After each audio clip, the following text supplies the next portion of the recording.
Welcome. This is Jen, the Liberty Lion. And I want to talk a little bit about the video I made and posted, which was the last video I posted on this channel. And in this video, I want to talk a little bit more about the reasons I had for saying that the Constitution was intended to be a document of peace. So as we move along through here, I'll define some words and phrases and give some examples of um, those words and phrases so that you can better understand where I'm coming from on this information. So first of all, connotative is the feeling of a word or the subjective meaning. There's a lot of ways that someone might define connotative, but subjective is probably the most accurate for purposes of this video. Denotative is the actual definition of a word or the objective meaning. A close reading is something we're going to talk about throughout the rest of this video. Close reading is to look not only at the words, but through them to find the purpose or the plot, the writer's intention. What is it that they want us to come away with? What is it that they want us to know or feel? I don't know about you, and I'm not claiming to be special because most of you have probably seen a few bad movies. But oftentimes I get bored by movies. I'm bored because from the beginning, I can usually tell where the movie's going, what's going to happen next, what the plot is, what the outcome will be. It's only the most twisted plots in movies or books that I'm most satisfied with. You're probably the same. Close reading is to be able to see the plot through the writer's priming effect, or the words they use before they use the word or phrase or idea they convey to prime you to the actual idea.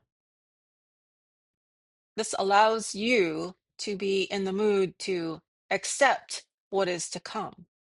And then you feel like what happened was something that you came up with. But it was really all due to proper priming or really good priming.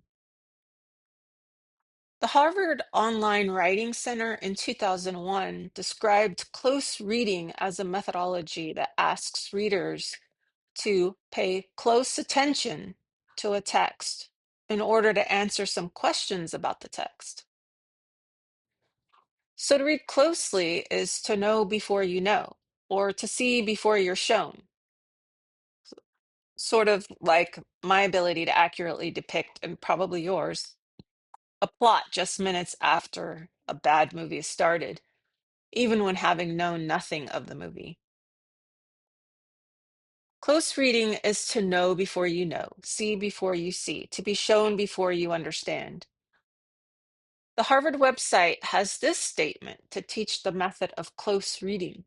Quote, "What words or phrases in these passages do you think are important? Underline, highlight, or take notes so that you can locate these passages easily. Now examine these words and phrases closely. What strings emerge?"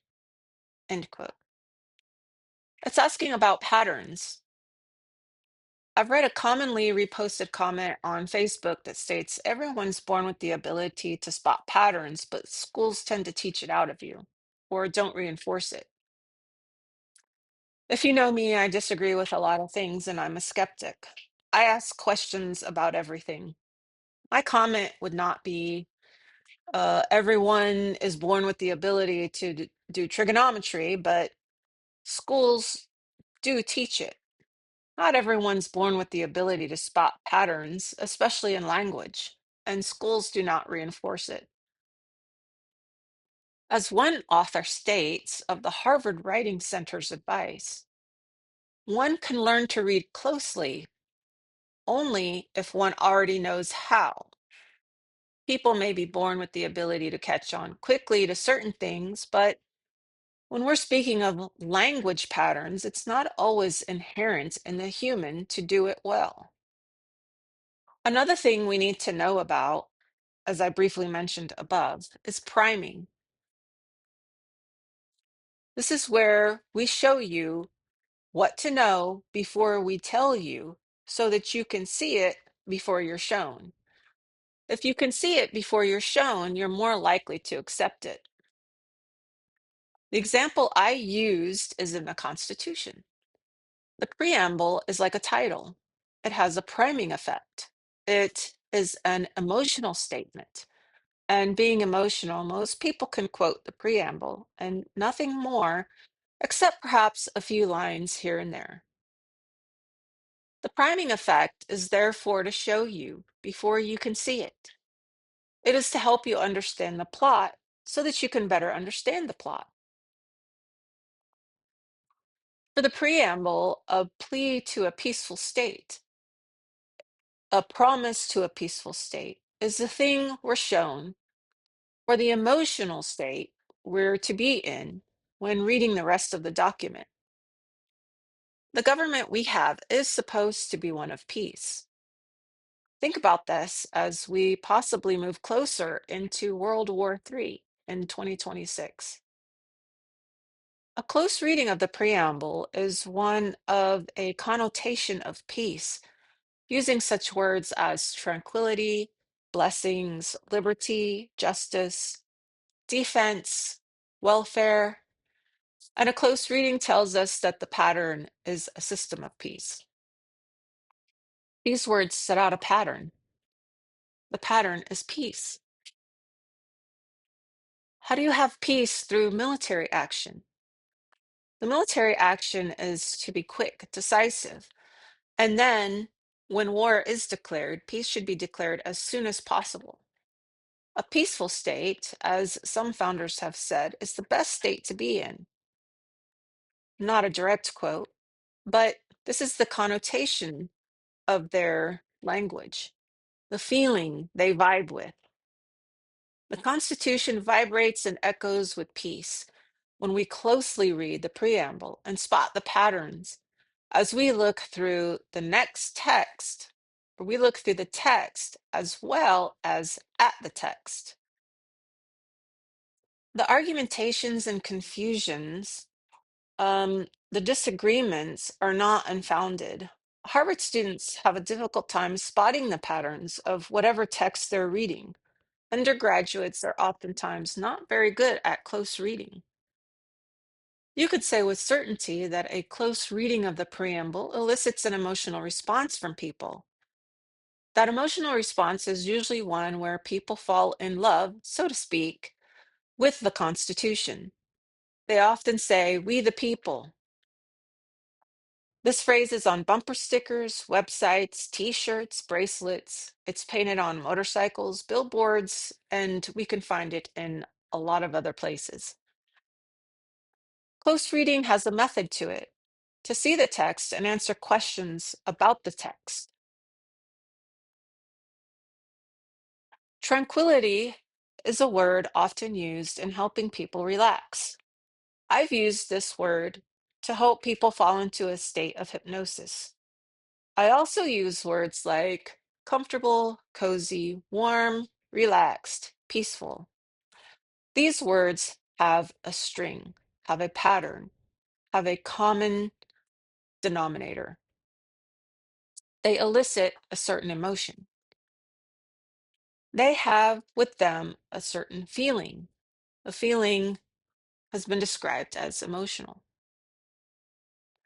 Some have described close reading as a game of rhetorical Scrabble, rhetoric meaning persuasive, a psychological reality that captures emotional experiences.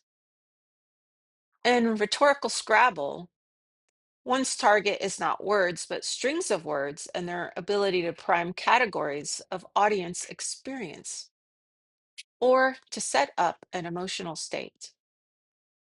To set up a pattern that can be spotted leading to a psychological reality, creating an emotional experience. The pattern of the Constitution, in part, was to lay seeds of peace and prosperity through a string of words set into a pattern that primes the reader to see what the writers intended when continuing with the body of the document. Again, close reading is not always easy to learn and not easy to teach. Quote, in his own assessment of the difficulty of teaching close reading to undergraduates, McGann and his colleagues in 2001 observed that students have great difficulty negotiating reading because of their inclination to read text at relatively high levels of textual abstraction with a weakened ability to notice other close details of language, semantic, grammatical, and rhetorical. His point, in part, is that close reading requires noticing the language as well as interpreting it. Interpretation is a high art, visible and touted among critics. Noticing is a low craft, less visible and often hidden in theories of interpretation. We will add a few more phrases to our knowledge book. Interpretation, a high art, noticing, a low craft. Surface patterns, the small actions writers take. I would suggest that this is like the long list and the capitalized words in the Constitution, as well as the string of words denoting a common feeling in the preamble, one of peace, harmony, tranquility. We should ask ourselves, what do these actions or patterns mean?